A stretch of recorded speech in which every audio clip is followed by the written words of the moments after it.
Have you ever felt like the world wants to put you in a box? Like everyone has already decided who you are and what you can be? Well, let me tell you about a little bunny who refused to be put in a box.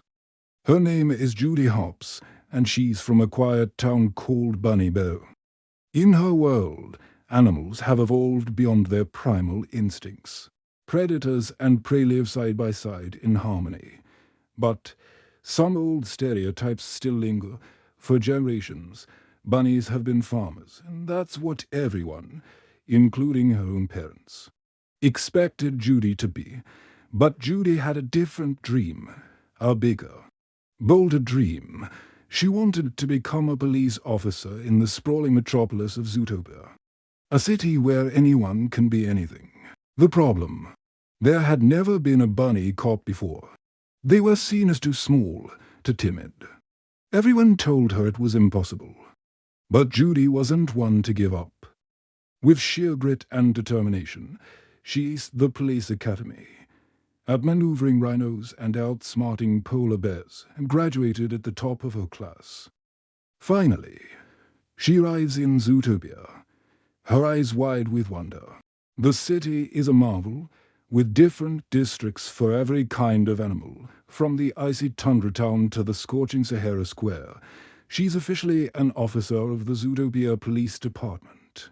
But her excitement quickly fades. The tough-as-nails police chief Bogo dismisses her on sight. Instead of chasing down criminals, he assigns her to parking duty. A meter maid. It was a slap in the face. But Judy, ever the optimist, decides to be the best darn parking enforcement officer ever.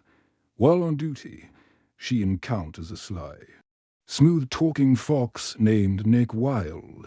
Foxes, in this world, have a reputation for being untrustworthy tricksters, and Nick plays the part perfectly. He cons her into buying a giant popsicle for his son, only for her to later discover he's melting it down to sell smaller popsicles to lemmings.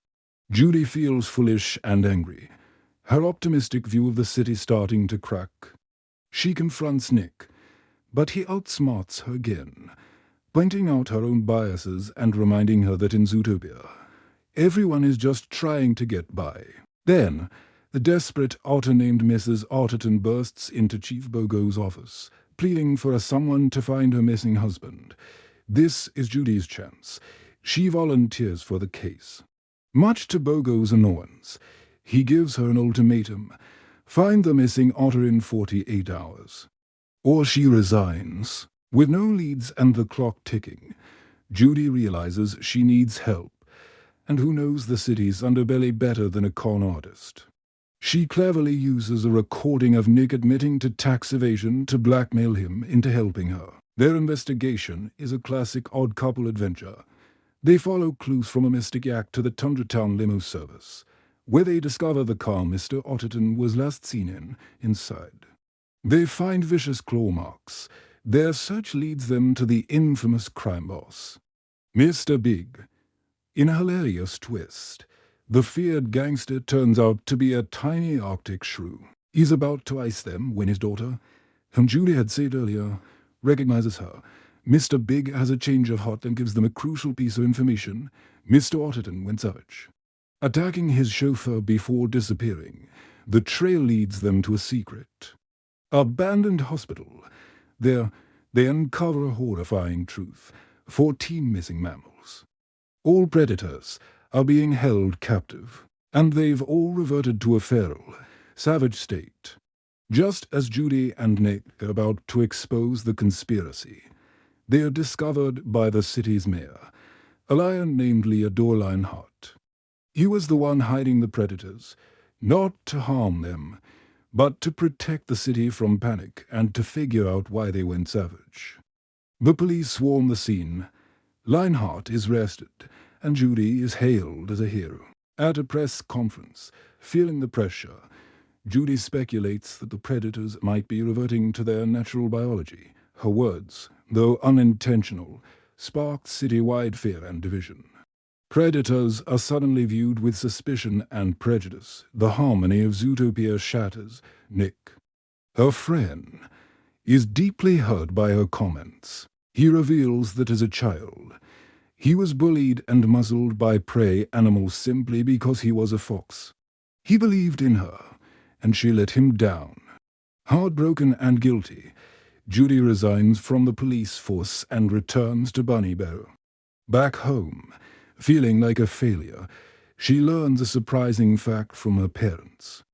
Certain flowers, called night howlers, contain a toxin that can make mammals aggressive. It's the missing piece. Judy rushes back to Zootopia and finds Nick. She tearfully apologizes, admitting her own ignorance and prejudice. Nick, seeing her sincerity, forgives her. And they team up once more. They discover that the city's assistant mayor, a seemingly sweet sheep named Don Bellwether, is the true mastermind. As a prey animal tired of being underestimated, she was using the night howler toxin to frame predators and seize power. In a thrilling climax at the Natural History Museum, Bellwether shoots Nick with the toxin pellet, expecting him to turn savage and attack Judy. But Nick and Judy had swapped the pellet for a blueberry. They cleverly record Bellwether's entire confession. With the conspiracy exposed, the city begins to heal. The savaged predators are cured, Mayor Lionheart is cleared, and Bellwether is rested. Judy is reinstated as a police officer, and Nick, having found a new purpose, joins the force, becoming Zootopia's first fox cop and Judy's official partner. The story ends with our dynamic duo, a bunny and a fox, patrolling the streets, ready for their next adventure, proving that in Zootopia and in life, anyone truly can be anything. Thanks for watching. Don't forget to like and subscribe.